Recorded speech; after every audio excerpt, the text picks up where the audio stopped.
Have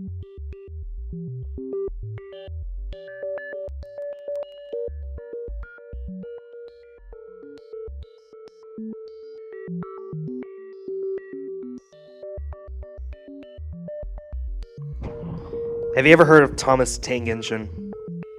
Everyone has. If you've ever been around little kids between the ages of 2 or around 7 or so, I'm sure you have. My son adored Thomas so much, so that he could even name him. He could name every single train on the show.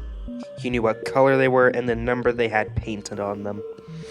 I was glad when I heard that he was coming to visit me over the summer, but I had a ton of work to do, so I bought him a Thomas DVD. This cover looked innocent enough. Thomas was smiling, and little wooden children were waving their arms out of the windows in his coaches. The DVD was called Thomas and the Children. He was so excited to see the DVD that right off the bat.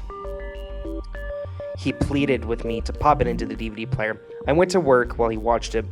After a few hours, he came into my office looking pale. He said, "Daddy," and his voice seemed really weak. "Are you okay?" I said. I touched his head and noticed that his temperature had completely gone up. Why did Thomas kill the children? My heart sank like a stone, but I soon brushed it off. I'm sure Thomas didn't kill the children. I reassured him this.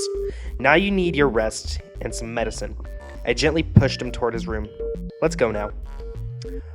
After putting him to bed, I got curious as to what he had seen. I popped in the DVD and began to watch the episode myself. There was no main menu like most DVDs. It just went straight to the episode. It seemed normal enough. Thomas was told to take a group of children to the seaside by the instructions of Sir Topham Hatt. I noticed something odd though. There was no narrator in this episode. The episode then showed Thomas picking up the little wooden children, and showed every single one of them to climbing on board. Then there was a scene with him zooming down the rails like he always did, and the children were cheering. But then there was trouble, as they say in the show. Bertie the bus was stuck on the railway tracks. This is when the episode became strange. Bertie stared at Thomas in fear, but the little blue wooden train just smiled and sped up. What was even more disheartening is that he started laughing. The children were crying and little tears could be seen painted on their faces. Thomas crashed into Bertie, causing pieces of both of them to go flying everywhere. Usually by now the narrator would say, "And luckily no one was hurt." But there was no reassurance for the children. The episode then showed the carnage on the inside of the coaches. Wooden limbs were broken off. What looked like actual blood had been splattered everywhere. Heads had been ripped from the bodies of the wooden dolls. And worse yet, the children still had tears upon their faces. Everything then went to static. After that, I felt myself boiling over with anger. What sicko to create something that messed up for little kids? Then I paused the static. Messages started to appear on the screen. Disturbing messages like kill, obey, multiply, and die.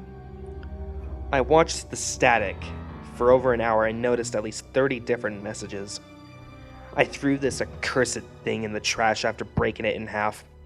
I would not expose my child to any more of this trash. Before going to bed myself, I checked on him. He was happily asleep and snoring, clutching his teddy bear. But I had nightmares from this. One where the children came into my room, but they were lifelike and as tall as a normal person was. Their twisted forms grabbed my limbs and pulled me apart while I heard that blasted train laughing.